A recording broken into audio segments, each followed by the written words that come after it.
Excellent. Vous êtes une prédatrice et ces tests sont vos proies. À propos, j'ai réalisé des recherches sur les requins pour un futur test. Connaissez-vous d'autres créatures qui tuent leurs bienfaiteurs? Les requins, vous dites? Erreur. La bonne réponse est personne. Personne sauf vous n'a cette cruauté gratuite. Bonne nouvelle. J'ai trouvé comment investir l'argent que j'épargne en recyclant le volume d'air qui vous est destiné. À votre mort, je vais faire plastifier votre squelette et vous accrocher à l'accueil. Ainsi, les générations futures pourront éviter l'inconvénient d'avoir votre structure osseuse. Le prochain test contient des tourelles. Vous vous en souvenez? Les choses pâles et froides remplies de balles. Ah non, ça c'est vous dans 5 secondes. Bonne chance. Vous vous rappelez que je vais vivre éternellement et que vous mourrez d'ici 60 ans? En fait, je développe un cadeau d'anniversaire en retard. Enfin, plutôt, une procédure médicale d'anniversaire.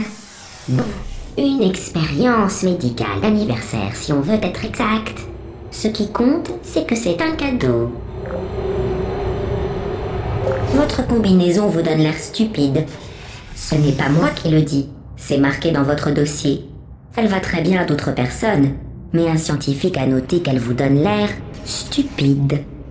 Bien sûr, un vieil ingénieur barbu et la mode, ça fait deux. Il est sûrement...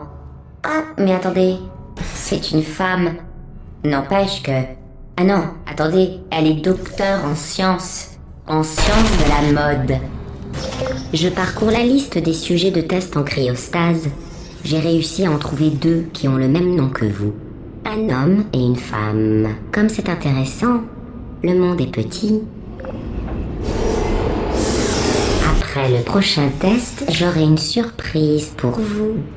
Je ne vous dis pas ce que c'est, mais voici un indice. Vous y retrouverez 2 personnes perdues de vue. Vous vous dites sûrement que j'ai oublié votre surprise. Au contraire, nous sommes justement en train de nous en approcher. Après toutes ces années, j'en suis tout émue.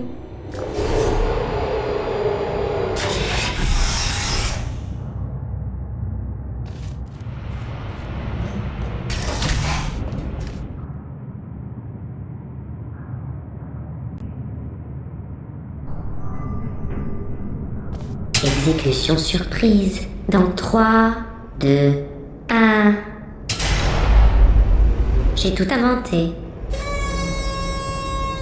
Surprise. Allons donc. Si cela peut vous rassurer, ils vous ont abandonné à la naissance. Je doute qu'ils aient envie de vous rencontrer. Je suis vraiment désolée pour cette surprise. Tenez, vous savez quoi? Nous allons appeler vos parents. Les parents biologiques que vous essayez de joindre ne vous aiment pas. Veuillez raccrocher. C'est triste, mais impressionnant, avouez. Peut-être qu'ils travaillaient dans les télécoms. Je trouve que ces salles de test ont encore plus fière allure qu'autrefois. Mais je n'ai aucun mérite. Il suffisait d'être un tant soit peu objectif et d'éliminer le superflu, voilà tout. À l'issue de ce test, j'aurai une surprise pour vous. Pas une fausse surprise tragique comme la dernière fois. Une vraie surprise dont seules les conséquences sont tragiques. Et des confettis, des vrais, notre dernier sac. Dans un sens, ils vont me manquer. Mais ils prenaient la poussière.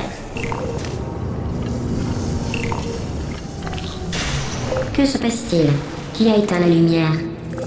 Hé, Paris, je pars dans un accent qu'on peut pas entendre. Je sais qu'on arrive bientôt là, mais... Tu sais, boule de métal, je t'entends. Vite, on oublie l'accent, on pourrait!